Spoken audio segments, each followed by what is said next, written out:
Δεν βρίσκει πέρασμα και το όνειρό μου γίνεται φιάλτης.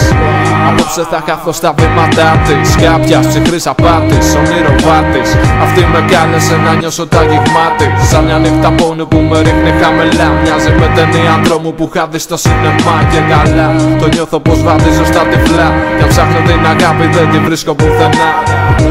Το ένστικτο μου δεν με ξεγελά. Αφού το έχω ξαναζήσει το έργο ξανά και ξανά. Άλλη μια, σου μιλάω σοβαρά. Βαρέθηκα το μίσος και του κόσμου την ψευτιά.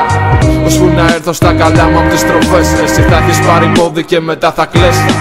Πάρ' το πως θες, εγώ απλώς το δίνω. Κι αυτό ήταν όλο μια γουλιά, το κρασί που πίνω. Είναι η φλόγα μου που μοιάζει σαν τσιγάρο. Αναμένω μερικές φορές αισθάνομαι ότι δεν αναπνέω.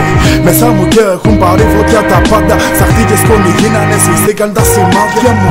Εγώ θυμάμαι καταστάσεις και συμβάντα που με έκαναν να γίνω με κομμάτια κάθε βράδυ μου. Δύσκολες στιγμές όλη παρέα και ανάδροφου. Μήπως και λησμόνοι στο σκηνικά από μια τάνα που μου έκλεισε το μάτι. Η ζωή μου γάμο μια μέρα με ηρωνία όμως μ' είδε και μου γέλασε.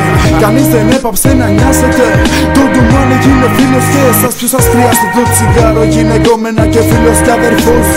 Ήταν εκεί στη δύσκολη και όχι εκτός. Ωστός ραψόδος κι αν με ζαλίσει τι να λέει κρύβος. Ο σκοπός είναι ποιος σας το να καίει. Άκου τα παιδιά τώρα ναι πως αισθάνονται. Έχουν χαμηλή ψυχολογία κι όλα τα εκφράζουνε έξω. Θέλω να βγω τώρα να τρέξω να παλύνω τον πόνο απ' την ψυχή μου δεν αντέχω. Κι όμως το κεφάλι γεμάτο με κρασί. Έξω βρέχει και είναι το σκέπασμα βαρύ. Ξάδερφέ μου έλα δίπλα κολλητέ μου. Θέλω πάντα να είστε κοντά στο πλευρό μου. Όλοι μ' άφησαν σε μια περίοδο να γίνω είδος που εξαφάνιση. Σκάτα διάθεση ανέβαινε και έπεφτε. Ο Χρήστος με βλέπε σαν το χαρτί πάλι να καίγομαι. Και καίγομαι σαν το τσιγάρο που κρατώ στο χέρι μου. Να καίω τη ζωή μου, να γράφω στο τευτέρι μου. Ντουμάνι μου, δώσε μου πάλι τη ζάλη μου. Να χαθώ απ' τη μαστούρα που έχω μέσα στο κεφάλι μου.